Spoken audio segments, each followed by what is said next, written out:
In today's video, I'm going to teach you how to print from Airtable.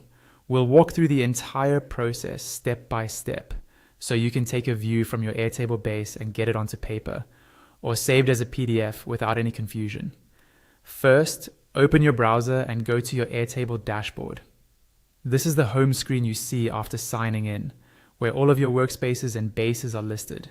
Make sure you're logged into the correct account that contains the base you want to print, and give the page a moment to load so everything appears properly. Next, click on the base you want to print from. A base in Airtable is like a project or a database, and it contains one or more tables.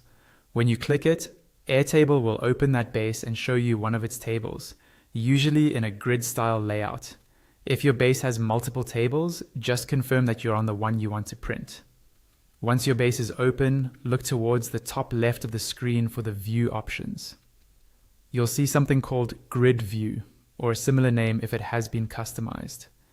Click on Grid View to make sure you're working in that standard spreadsheet-like layout. Grid View is the most print-friendly way to see your records in rows and columns, so this will give you the clearest output on paper or PDF. With Grid View selected, find the option called Print View. Depending on your screen size, this may appear in a drop-down menu or under View options. Click on Print View, and Airtable will generate a preview that's optimized for printing. Take a moment to scroll through this preview and check that all the columns and rows you need are visible.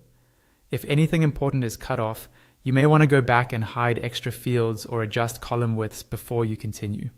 Now, click on Print. This will open your browser's or operating system's print dialog. Instead of sending it straight to a printer, you'll usually see an option to change the destination.